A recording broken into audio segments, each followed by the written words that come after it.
잠언서 23장 22절부터 25절 다 같이 한 목소리로 오늘 읽겠습니다. 너를 낳은 아비에게 청종하고 내 늙은 어미를 경히 여기지 말지니라. 진리를 사되 팔지는 말며 지혜와 훈계와 명철도 그리할지니라. 의인의 아비는 크게 즐거울 것이요 지혜로운 자식을 낳은 자는 그로 말미암아 즐거울 것이니라.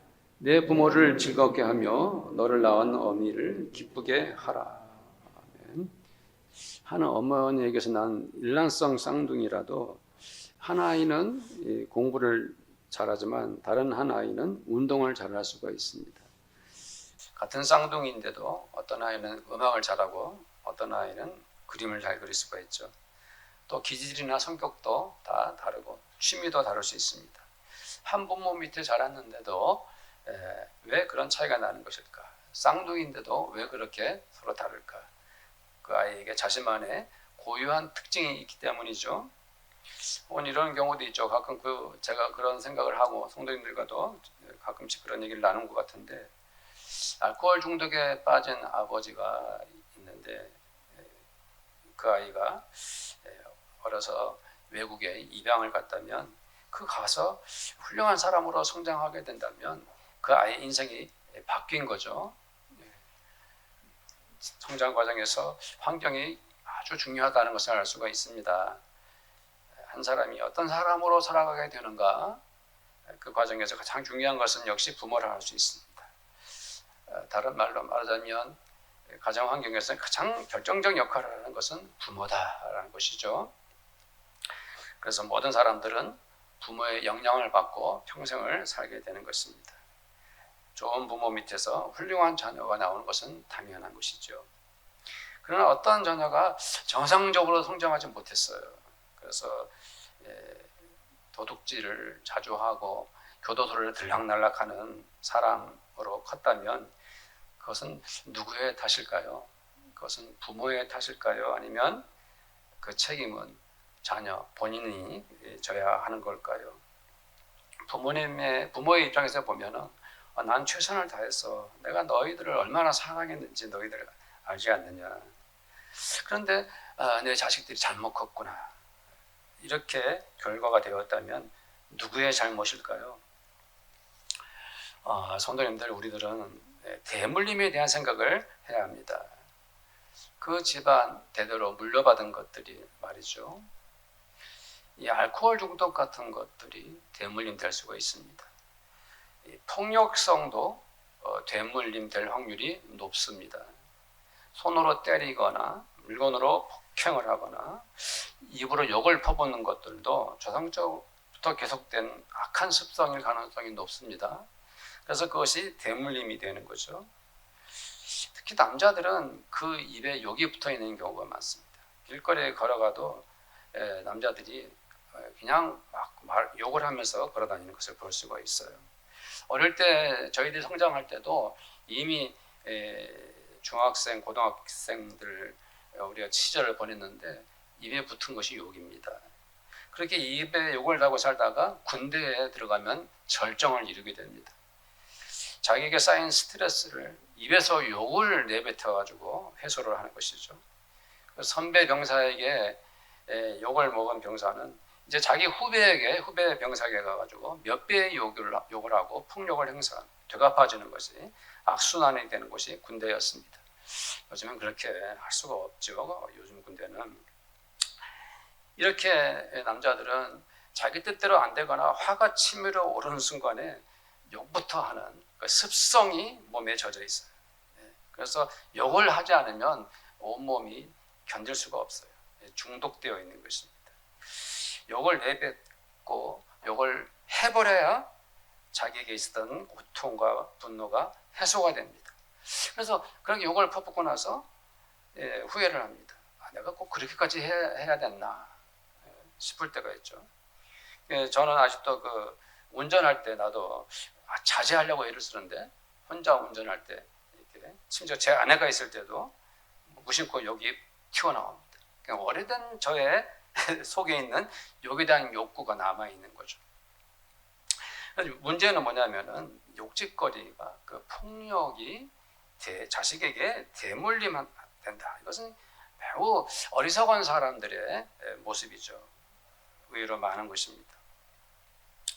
사실 그런 문제는 지금 젊은 세대보다도 우리들 시대의 아버지들 그리고 저희들 세대, 기성세대에 더 많은 것 같습니다. 더 심했던 것이죠. 우리들 기성세대, 저도 이제 기성세대 아닙니까? 부모들은 자식들에게 잘못한 것을 반성하고 뉘우쳐야 합니다. 내가 내 아들, 딸들에게 함부로 말하고 심하게 꾸짖었거나 심지어 폭력을 행사한 것이 있다면 우리들은 내 자식들에게 진심으로 사과할 수 있어야 됩니다. 미안하다, 잘못했다. 과거에 이미 다 지나간 일인데 이제 와서 구태여 그럴 필요가 있겠는가 말할 수 있겠지만 자식들도 다 개인의 고유한 인격을 가지고 있고 그 부모로부터 받은 그러한 상처와 아픔 때문에 지금도 힘들어한다면 그것을 부모들이 용서를 빌어야겠죠. 우리들의 자식들은 내가 낳은 아들이고 내가 낳은 딸들이지만 또 그 인격체 하나는 하나님의 아들이고 딸이기 때문입니다. 사랑하는 성도님들, 우리 인간들은 완벽할 수 없습니다. 우리들이 아무리 오랜 세월을 살았어도 많은 책들을 읽고 수많은 선생들에게 배웠다 할지라도 저는 목사의 신분을 가지고 있지만 우리는 여전히 나약하고 모든 면에서 부족할 따름입니다. 부모도 마찬가지입니다.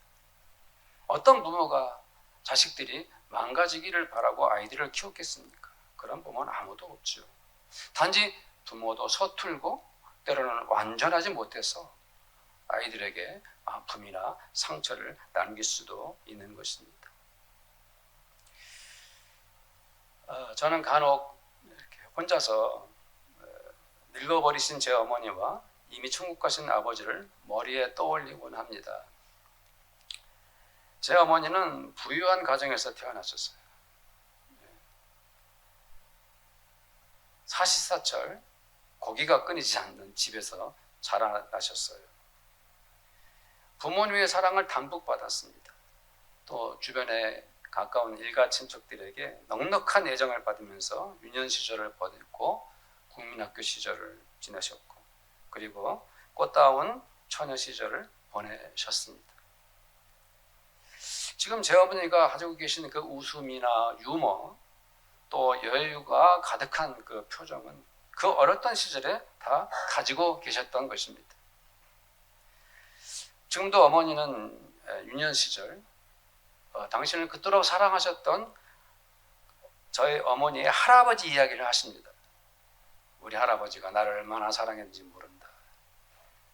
어머니 그러면 그게 몇 살 시절이었어요? 나이는 기억이 안 난다. 엊그제 그랬던 것처럼 어머니의 할아버지 이야기를 종종 하십니다. 저희 어머니는 저희들에게 공부해라, 이래라 저래라 하시면서 우리에게 말씀으로 가르치신 적이 없었습니다. 제가 그거를 명심하지 못하고 잊어버렸는지 몰라도 제 기억에는 어머님이 저에게 뭔가를 가르치고 명령하신 적이 없어요. 그런데도 우리 오남매는 저희 어머니를 진심으로 사랑하고 마음 다해 존경합니다. 그러나 저희 아버지는 저희 어머니와 정반대되는 인생을 사셨습니다. 태어난 그 집안도 하루 한 끼 식사를 걱정해야 할 만큼 너무 가난한 집에서 태어나셨습니다. 저희 어머니가 시집가셔서 저희 아버지의 겉 모습을 보시면서 너무 더럽고 오래된 옷을 입고 계신 것을 보고 충격을 받으셨어요. 그리고 저희 아버지는 일찍이 어린 시절에 부모님을 여의셨습니다. 당신의 아버지나 어머니의 얼굴도 기억하시지 못할 만큼 부모님의 사랑을 채 받아보지도 못하면서 유년 시절을 보내셨습니다. 막내셨던 제 아버지는 당신의 누나들을 엄마인 것처럼 여기고 성장하셔야 했습니다. 엄마 아빠 이렇게 큰 소리를 치고 어리광을 피우면서 엄마의 품에서 아빠의 손에서 놀아야 할 제 아버지는 그것이 도대체 무엇인지도 모른 채 처음부터 상처 가득한 인생을 사셔야 했습니다. 저희 아버지는 가장 불행하게, 어쩌면 그 어떤 사람보다도 불리한 환경에서 인생을 사셔야 했습니다. 저희 아버지의 표정과 눈빛이 무섭습니다. 그 말투에 애정이라는 것은 없었습니다. 행동이나 모든 아버님의 모습이 사랑이 결핍된 모습 그 자체였습니다. 어떤 아이가 있습니다. 그 애는 너무 예뻐요.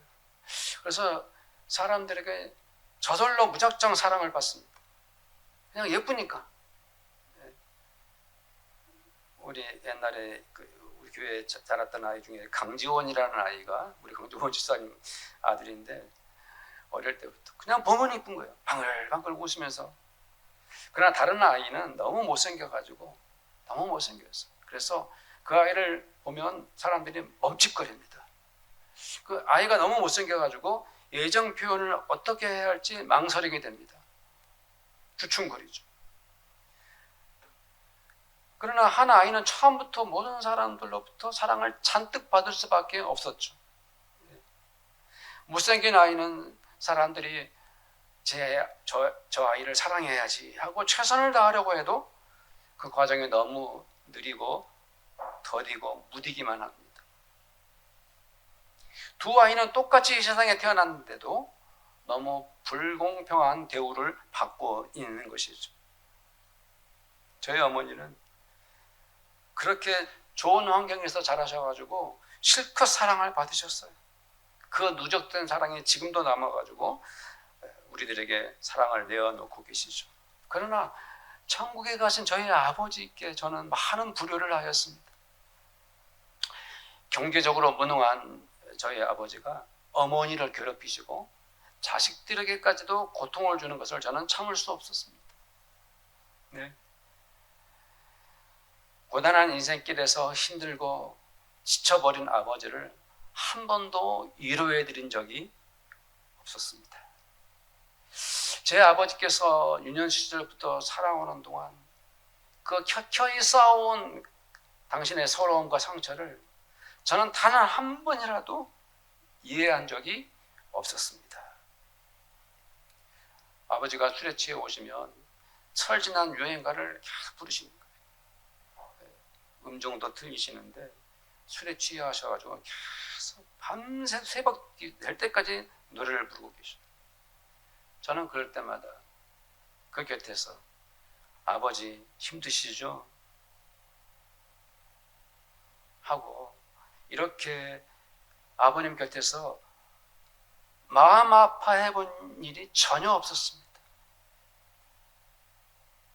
저는 너무 어리석고 미련한 불효 자식이었습니다. 그분이 살아온 인생이 그렇게 슬픔과 서러움으로 가득 찬 것을 몰랐던 것이죠. 그래서 저는 불효 자식이었습니다. 불효는 무엇일까요? 효도는 무엇일까요? 불효는 부모님이 살아오신 그 많은 세월들을 무시해버리는 것입니다. 자식들이 부모님이 겪으신 그 모든 아픔과 슬픔을 마치 없었던 것처럼 외면하는 것, 그것이야말로 불효가 아니고 무엇이 불효이겠습니까? 우리 자식들은 부모님들이 살아온 인생을 이해해야 합니다. 부모님들이 한평생 겪으신 그 모든 날들과 그 온갖 사건들을 마음 깊이 받아들이십시오. 우리는 부모님이 살아온 그 삶을 위로해 드려야 합니다. 어머니, 아버지 정말 수고 많으셨습니다 하고 부모님께 진심으로 존중하고 마음이 감사드리는 성도님들이 되십시오. 저희 집 베란다에 화분이 하나 있습니다. 창문을 열면 베란다가 있고 그 화분을 비늘로 겨울 내내 덮어놨어요. 방치해놨어요. 개미들이 혹시 들어올까 봐.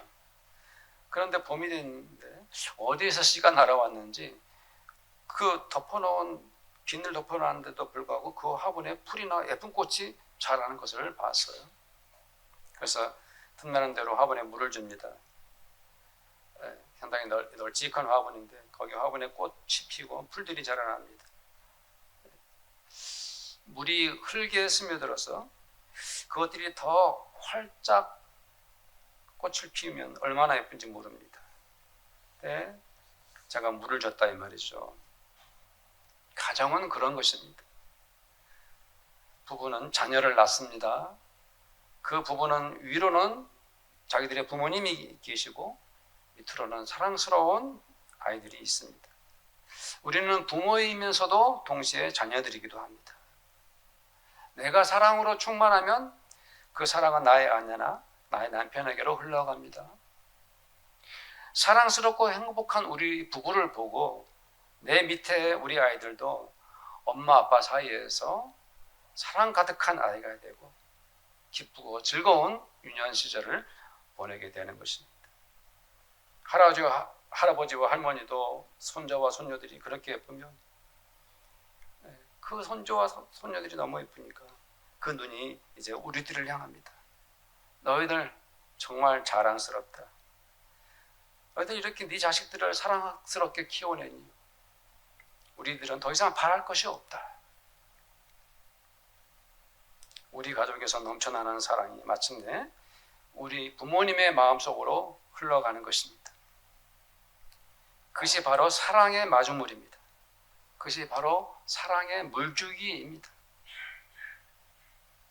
그러나 어린 자녀들 앞에서 부부가 서로 미워한다면 그것은 사랑의 물주기가 아니라 불행의 마중물이 되고 맙니다. 세상에서 가장 바보 같은 사람이 누군지 압니까? 어떤 사람이겠습니까?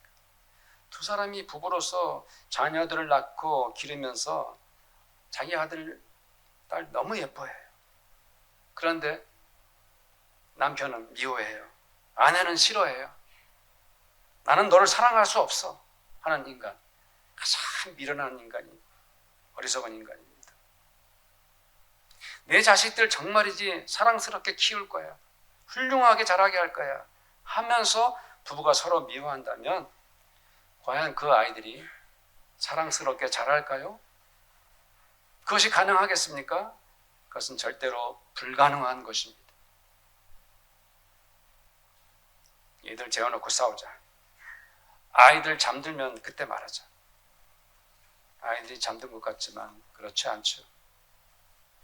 아이들은 눈만 감고 있지만 엄마 아빠가 다투는 말들 다 듣고 있죠. 우리들도 어릴 때 그런 경험을 다 하지 않았습니까? 저는 그런 경험이 많았어요. 잠든 척 누운 사이에 부모님들이 심하게 다투는 소리를 들으면 얼마나 내 마음이 무섭고 상처가 됐는지 저는 다 기억하고 있습니다. 아이들을 낳기만 해서 다 부모가 된 건 아닙니다.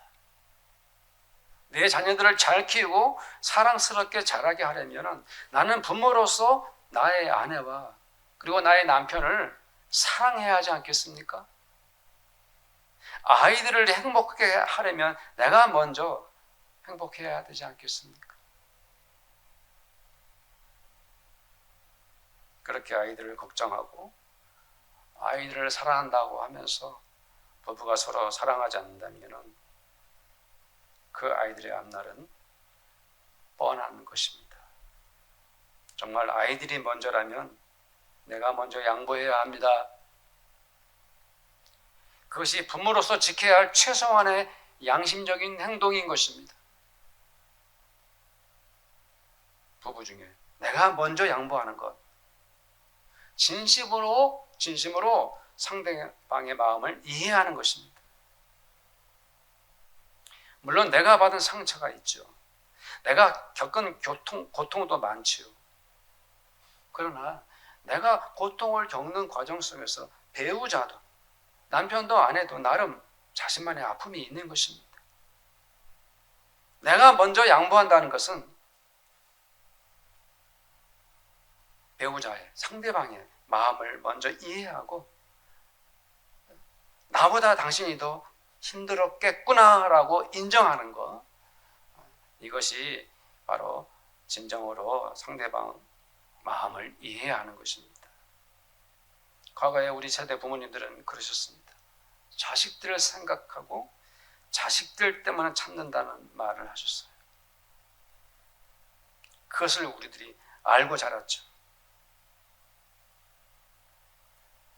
이 시대의 젊은 부모들도 그 안타까운 우리 세대의 부모님들의 마음을 가지셔야 되는 것입니다. 이렇게 우리들이 한 가정의 부모로서 어린 자녀들을 책임 있게 키우고 성장시키는 것, 그것은 바로 우리 가족을 행복하게 하는 것뿐만 아니라 우리 부모님께도 진심으로 효도하는 첫걸음이라는 것을 믿으시기를 바랍니다. 22절 말씀을 한번 읽겠습니다. 시작. 너를 낳은 아비에게 청종하고 내 늙은 어미를 경히 여기지 말지니라. 오늘 말씀에서 하나님은 우리들에게 아버지 말씀에 뭐라 그랬습니까? 아버지의 말씀에 청종하라. 청종하라 말은 성도님들 많이 들어본 말이죠. 들어라, 쉐마입니다. 쉐마. 명령형이에요. 신명기 6장 4절에서도 이스라엘아 들으라, 이 표현의 동사가 쉐마입니다. 여기서도 그 단어가 쓰인 것이죠. 청종하라, 이것은 들어라, 단순히 귀로 듣는 것이 아니라 귀를 기울이고 받아들이고 수용하고 순종하고 응답하는 것입니다. 그래서 성경에서 듣는다는 것은 그냥 듣는다는 것이 아니라 행동으로 반응하는 것입니다. 그런 면에서 한국어 청종이라는 이 말이 한자가 섞여 있지 않습니까? 들을 청자, 따를 종자. 아주 히브리어 성경의 원래 의미에 많이 닮아 있어요. 우리 교회 성도님들도 부모님의 말씀에 청종하기 바랍니다. 겸손하게 부모님의 말씀을 귀담아 듣고 기꺼이 행동하고 실천하는 훌륭한 자녀들이 되기를 바랍니다. 다음 말씀으로는 늙은 어머니가 등장합니다. 늙은 어머니는 몸에 힘이 빠진 상태입니다. 기억력을 많이 잃어버렸습니다. 걷기가 힘이 들고 손에 물건을 쥐기도 어렵습니다. 대소변을 가리는 것도 쉽지 않게 되었습니다. 언어도 논리력이 부족하고 앞뒤 문맥이 맞지 않습니다. 똑같은 말을 반복할 수 있습니다. 고집이 세워가지고 다른 사람들의 말을 듣지 않습니다. 이렇게 늙어버리는 아버지나 어머니를 업신여기는 자식들이 있다면 정신을 똑바로 차리고 부모님을 건강하셨을 때보다 더 공경하기를 바랍니다. 자식들은 늙으신 부모님에게 말 한마디라도 조심해야 합니다. 하고 싶은 말이 있어도 참아야 합니다. 의사소통이 안 되어도 화가 날 때에도 늘 웃으면서 말할 수 있어야 합니다. 제 어머니랑 의사소통할 때 제가 방글방글 웃으면 어머니도 어린애기처럼 방글방글 웃으면서 저를 쳐다봅니다. 화날 때도 있죠. 며칠 전에 한번 기어코 음식을 덜어서 제 그릇에 탁 던져놓으시길래 나도 모르게 왜 그러시냐고 화를 냈던 기억이 있습니다. 저절로 튀어나오는 화는 빨리 수습을 하고 방글방글 웃으면서 다시 엄마 그러면 안 되지 라고 이렇게 성도님들 잘 하시길 바랍니다.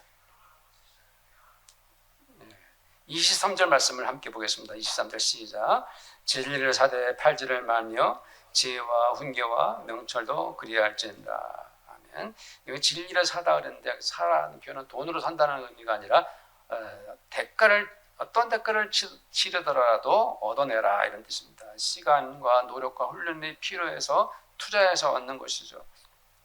이 진리는 문맥상 부모님의 말씀인 것이죠. 물론 하나님의 말씀도 되고 부모님의 교훈도 되는 것입니다. 그래서 우리는 오랫동안 들어온 부모님의 말씀을 내 것으로 만들어야 되는 것입니다. 이런 말씀입니다. 진리를 사다 이 말씀이 그런 의미고요. 24절 말씀도 한번 읽어보겠습니다. 시작. 의인의 아비는 크게 즐거울 것이요 지혜로운 자식을 낳은 자는 그로 말미암아 즐거울 것이니라. 히브리 원문을 찾아봤더니 차디크입니다. 차디크. 차디크는 매우 중요한 구약 전체의 개념인데요. 이 의인은 완벽한 사람 이런 뜻이 아니에요. 실수가 없는, 죄가 전혀 없는 사람 이런 의미를 가지고 있지 않아요.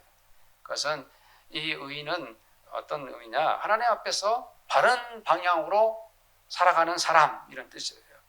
즉 하나님을 경외하고 지혜를 따르고 악을 멀리하면서 정직하게 살려고 하는 사람, 이런 사람이 바로 의인인 것입니다. 따라서 여기서 의인은 부모님의 가르침을 귀하게 여기고 진리를 붙들고 선한 열매를 사는 사람을 의미하는 것이죠. 그리고 이어서 지혜로운이라는 말이 나오죠. 지혜로운, 이건 또 히브리어를 보면은 하캄입니다. 이 지혜로운 사람은 지식이 많은 사람, 머리 회전이 빠른 사람 이런 의미가 아니에요. 하나님의 뜻에 맞게 살아가는 사람. 그래서 다 문맥이 함께 연결이 됩니다. 그래서 분별력이 있고 하나님을 경외하고 바른 길을 선택하며 사는 사람을 지혜로운 사람이라고 말하는 것입니다. 사랑하는 성도님들, 우리들은 누구죠? 가끔 성도님들 그런 질문을 드립니다. 우리들의 정체가 무엇인가요? 우리는 어떤 사람들입니까? 우리는 하나님을 믿는 하나님의 아들, 딸들입니다. 우리는 예수님을 믿고 따르는 예수님의 제자들입니다. 우리는 하나님 나라의 거룩한 무리들, 성도들이죠. 그러므로 우리가 하나님 나라의 백성으로서 의인으로 사는 것, 그것은 바로 무엇입니까? 하나님 영광을 위해 사는 것입니다. 지혜를 따라 사는 것, 그것은 바로 부모님을 공경하고 부모님을 사랑하는 첫걸음인 것입니다. 또 25절 말씀을 함께 보겠습니다. 25절 시작. 내 부모를 즐겁게 하며 너를 낳은 어미를 기쁘게 하라. 아멘. 부모님이 즐거워하시고 부모님이 기뻐하시는 것보다 더 큰 효도가 어디 있겠습니까? 내가 우리 가정에 사랑의 마중물이 되십시오. 다른 사람이 아니라 바로 내가 우리 가정의 행복의 마중물이 되어야 하는 것입니다. 성도님들 마중물 기억나시죠? 옛날에 집집마다 손 펌프가 있었지 않습니까? 옛날에 제가 어렸을 때도 펌프질을 많이 했는데 안에 이 공기만 있으면 이 펌프질해도 물이 안 올라와요.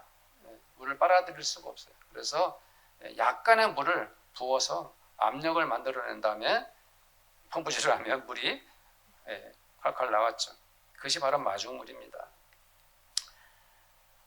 내가 아내에게 사랑의 마중물이 되면 아내는 적은 나의 사랑이라도 크게 기뻐하는 것입니다. 내가 남편에게 사랑의 마중물이 되는 순간 남편은 큰 힘을 내서 더욱 사랑스러운 남자가 될 것입니다. 사랑의 마중물이 되시기를 바랍니다. 부부가 이렇게 아주 자그마하고 작은 사랑을 진심으로 할 줄 안다면 그 사랑은 나의 자녀들에게 흘러가는 것입니다. 내 자녀들과 우리 가정이 사랑과 기쁨으로 충만해지면 그것이 바로 뭡니까? 나의 부모님에게 기쁨과 즐거움이 되는 것입니다. 내가 사랑의 마중물이 되는 것, 그것이 바로 부모님을 공경하는 것입니다. 그런 성도님들이 다 되시기를 축복합니다. 우리 합심해서 한번 기도합시다. 내가 사랑의 마중물이 되겠습니다. 내가 사랑의 마중물이 되겠습니다. 우리 함께 기도하겠습니다. 하나님 아버지 감사합니다. 주님, 오늘 말씀을 통해서 사랑이 얼마나 소중하고 값진 것인지 깨닫게 됩니다. 주님, 내가 먼저 사랑의 마중물이 되기를 원합니다. 내가 먼저 아내를 사랑하고 내가 앞서서 남편을 사랑하기를 원합니다. 서로 사랑스러운 부부가 되고 행복한 가정이 될 때 우리 자녀들도 가장 사랑스럽게 자라고 가장 예쁘게 성장할 것입니다. 이렇게 사랑으로 하나가 된 우리 가정을 우리 부모님들께서 보시고 얼마나 기뻐하시겠습니까? 얼마나 좋아하시겠습니까? 하나님 아버지, 우리들이 각자가 주님이 원하시는 그 모습으로, 하나님께서 기뻐하시는 그 모습으로 사랑의 마중물이 되기를 원합니다. 사랑의 마중물이 되어서 우리 모두가 자녀들이, 부모님들이 주님 거룩한 영광 가운데 행복하고 사랑스러운 저희 모두가 되기를 간절히 원합니다. 주님 은혜 감사드리옵고 예수님의 이름으로 기도드립니다. 아멘. 지금은 우리를 사랑하시는 우리 주님 예수 그리스도의 은혜와 독생하신 그리스도를 우리를 위하여 이 세상에 보내어 주신 하나님 아버지의 그 사랑하심과 부모님을 마음 다해 공경하며 사랑할 수 있는 용기와 결단, 행동을 갖게 하시는 성령님의 교제하십니다. 오늘 이 자리에 함께 예배드리는 모든 성도들의 머리 위에 그들의 가정마다 또 그들의 일터와 그리고 우리 교회 위에 지금부터 영원토록 함께 있을지어다. 아멘.